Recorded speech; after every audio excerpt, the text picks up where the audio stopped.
तत्र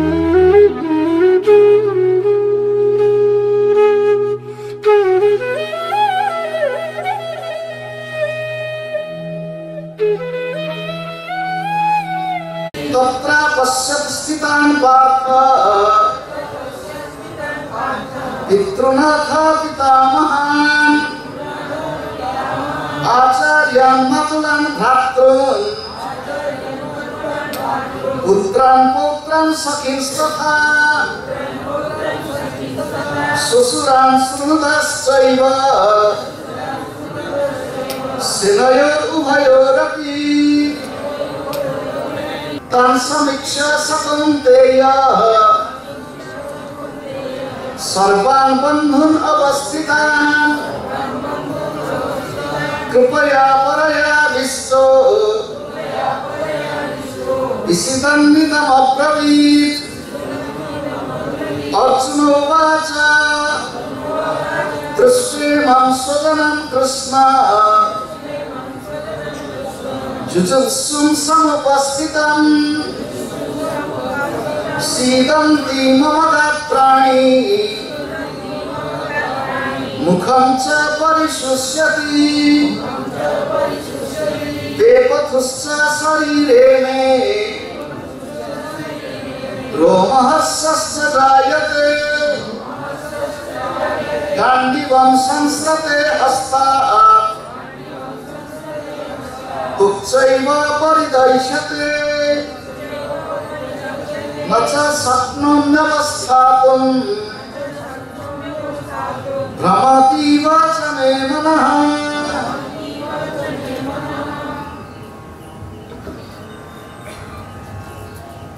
भगवत गीता तीनोटी स्थल रे आलोचना कराई। प्रथम स्थल कुरुक्षेत्र युद्ध क्षेत्र रे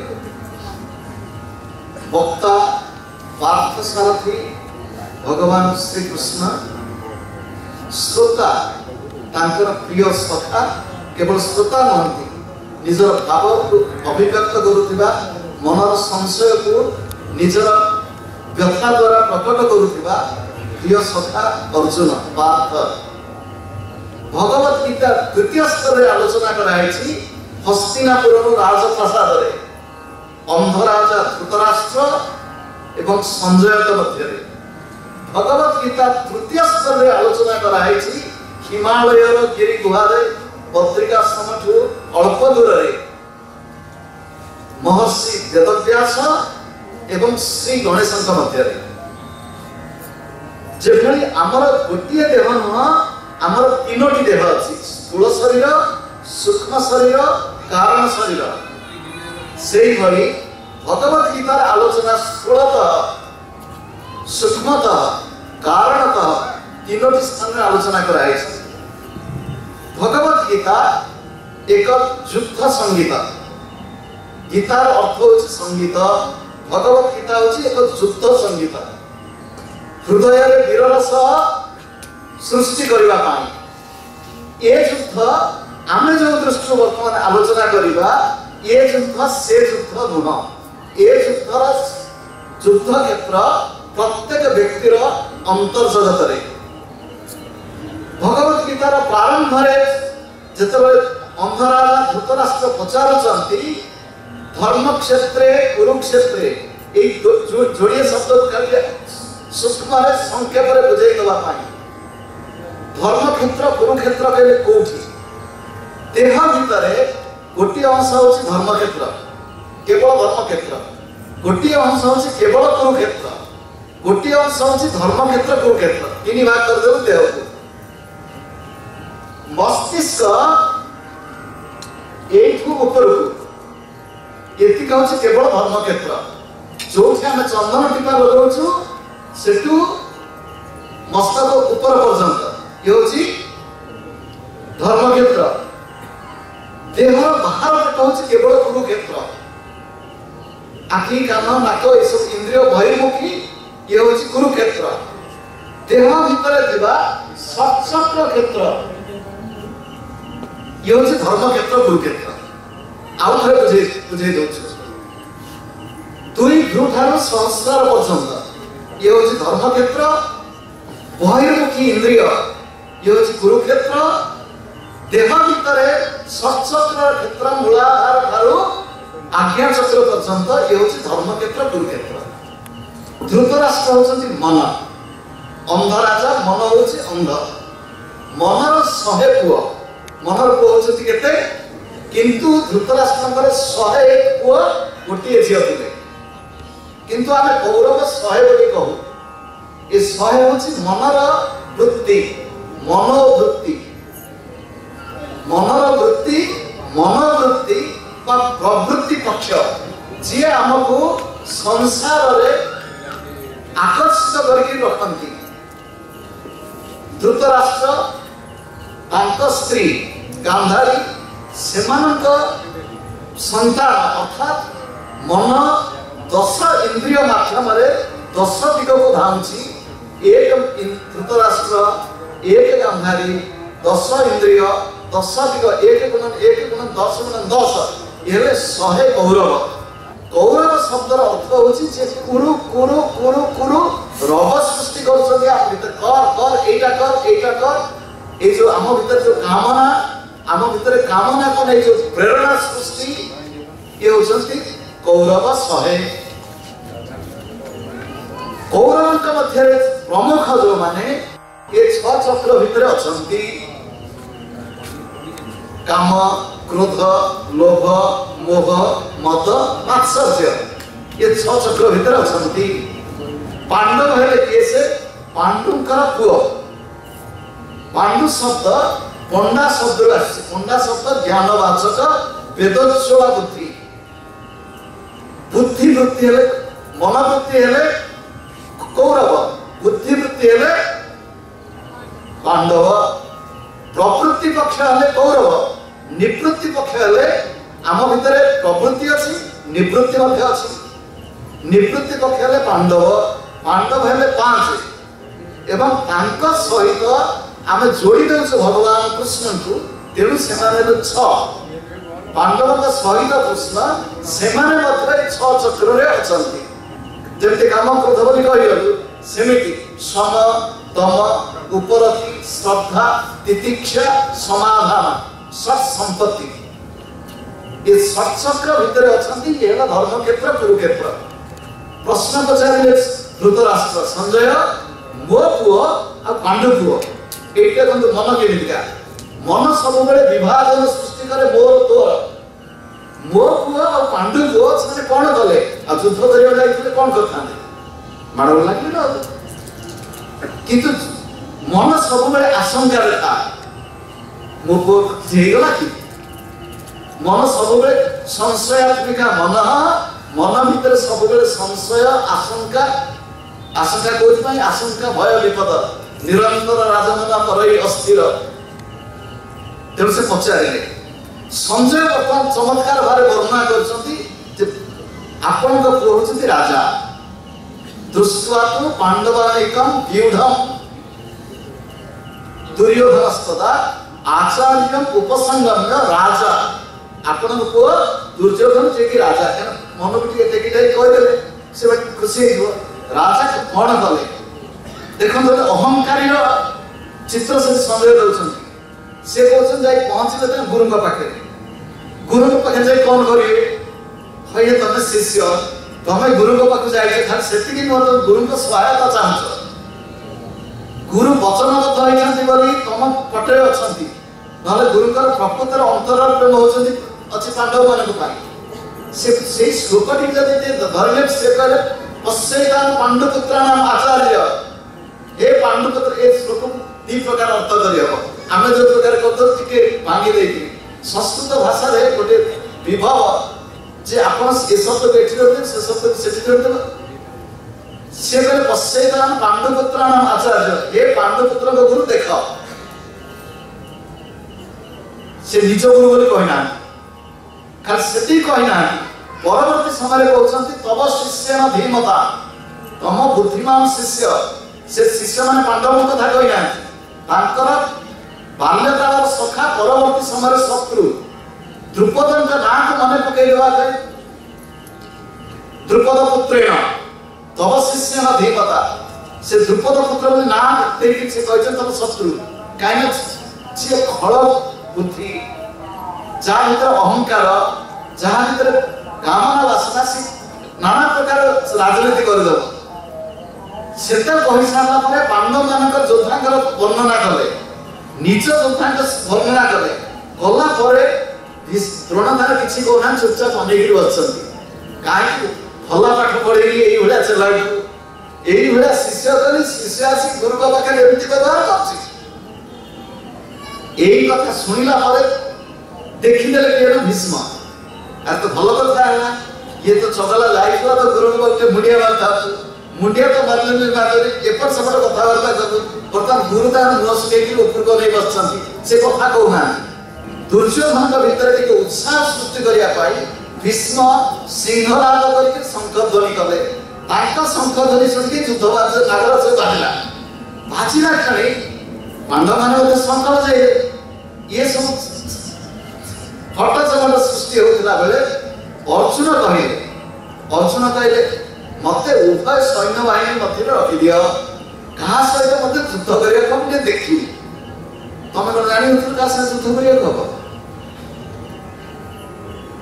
जो आगुरी आसीच तुम कौन जना नहीं तुमको क्या युद्ध करने दब कहीं कहूँ ये प्रकृत हूँ साधनार कथा आप लोक आसती पचारे बाबा टे साधना शिखु तो साधना शिख भल कथा किंतु साधना सहज जी गहन से सुंदर जी कठोर से साधना पथ सहज नुह सी ये कौन कहले सेना उभय मध्य रथ स्थापय मे अच्युत ए अच्युत तुम्हें उभय सैन्य बाहिनी मध्य मो रथ को रखिदि ये नहीं रथ रखिदे रथ रखिक कहले उवाच पार्थ पश्येता समवेतां कुरुन इति 25तम श्लोक ये श्लोक गोटे शब्द होची से कहना तुम्हें कौरव मान देख कि तुम शत्रु मान देख सी रखिदे कहले तुम्हें कुरु मान देख कुरु कहले किए से कुरु कहले कि आमे सीना बर्तमान दी भाग करदे एमाने पांडव एमाने कौरव किंतु उभय होचंती को वंश कुरु वंश सी कहले उभय को देखी नियो उभय को देखी नियो से तो उभय को देखी नियो कहले बर्तमान से उभय मान को देखिले उभय को देखिक जो अवस्था है उभय को से क्या देखी पूर्व आलोचना प्रसंग में आम आलोचना कर संक्षेप में कही दे से क्या देखिले से ना सब अद्भुत अद्भुत ना से कहले मु देखुची अथ पार्थ तत उभय एव सेनयो स्थिता उभय सैन्य मध्य क्या सब देखिले पितृन पितामहा ये सब बहुवचन लिखाई आचार्य मातुला भातृन ये सब ये सब देखी पकड़े उभय पक्ष शत्रु खाली देखी राग होता ये उभय को देखीदे क्या ये आग धाड़ी सैन्य आग धाड़ी युद्ध कर पछरे किए अच्छा देखा जाए ये तो पछपट उभय पट को देखीदे आगे भावांतर सृष्टि है ये कहीदे किए क्या सी देखिले आपण डाक्तर मान जाइए डाक्तर निज लोक चिकित्सा करती स्वामी जब डाक्तर स्त्री को जब कह औषध खाई स्त्री कह हाँ तुम कि जान स्त्री कहे आती नुह विद्वान मैंने कहते सन्थक मोहर को शुणुवा कथा जे जदि गोटे डाक्तर पेट काटी 100 लोकंर निज पुअर पेट काट पुओ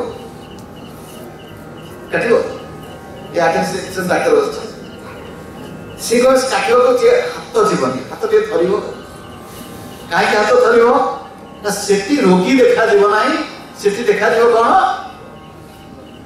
अन्य मैंने रोगी ये रोगी देखा पुओ देखा कचेरी मामलें विचारपति लोक को दंड देदेवे जदि काठगड़ा भर पुओटा ठिया कर हुए तो किए बड़ा हृदय को दृढ़ करके कहिबे जे तम लग से दोषटा होची किंतु तथापि से कहिबे बेले बेले मुआ विचार करियो ने आउ का दवा विचार करो एठी पिता किए से है ना हम जो अर्थ करी सो देह भीतर पिता किए से आचार्य किए से ए देह भीतर पिता किए से पिता कहा को कहते पिता शब्दर अर्थ होची पापी रक्षति इति पिता जे रक्षा करते हमको से बापा जे हमको रक्षा करते बर्तमान देह भीतर किए रही देहटी के रक्षा कर चिंता करते जे रक्षा कर देह को सी है पिता योग शास्त्र प्राण वेद मंत्र हूँ प्राण ह वै पिता वेद मंत्र हूँ प्राण होती पिता आ योग शास्त्र कहला प्राण होती पिता ये प्राण देह को रक्षा कर आखि पलर पड़ुची किए आखि पलर पकई दौरान हाई उठुची किए हाई उठाउछंती हिक्का हैला किए हिक्का फुटेला आमे बेग टिके पाइलु टिके शौचालय को गलु किए देह भीतर सब खलास करई देले सोई पड़िलु किए जाकी रही श्वास चलेले आमे प्रसाद पाइलु पाई सारा पर किए बसिक प्रसाद को हजम कले ये हूँ प्राण प्राण ह वै पिता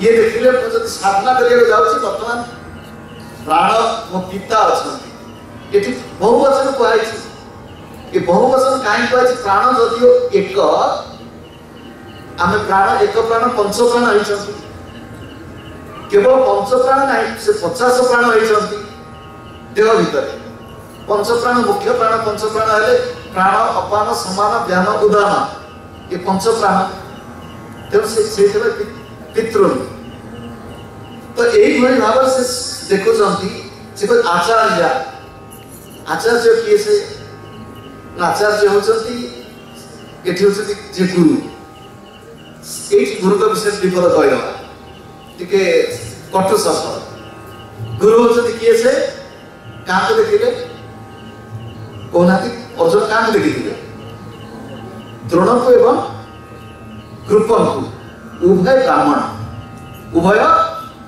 ब्राह्मण ब्राह्मण युद्ध विद्या ब्राह्मण मुख्यतः 6टी काम अध्ययन अध्यापन यज्ञ कर यज्ञ कर दान दब चाकरी कर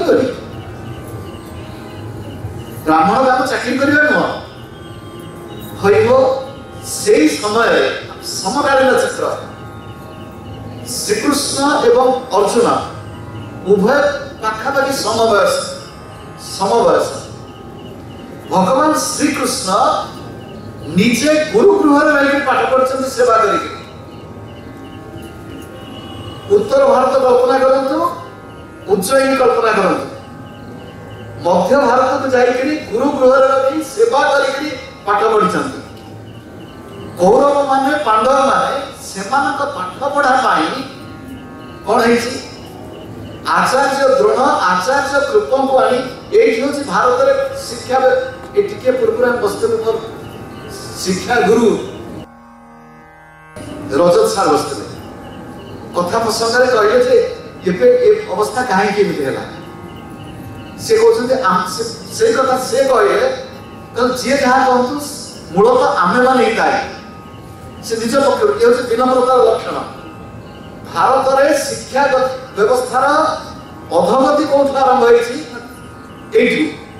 गुरुकुल व्यवस्था को छाड़ी ट्यूशन करवा ये तो बेसरकारी शिक्षा सरकार बेसरकारी को शिक्षा कर से राजघरे अन्य को पाठ पढ़े देवनी आमरी को पाठ पढ़े सेवा द्वारा नुह पैसा देकी खाली से नुह तमें ब्राह्मण तमें विद्वान शेष को तुम पाठ को बिकिल आगे पाठ बिक्री हो ना विद्या दान कर 3टी जिनस दान करवा क्या 3टी जिनस स्थूल भाव में कौन दान कर गो दान भूमि दान विद्या दान ये 3टी मुख्य दान ଆଉ ସର୍ବଶ୍ରେଷ୍ଠ ଦାନ ହେଉଛି ଅଭୟ।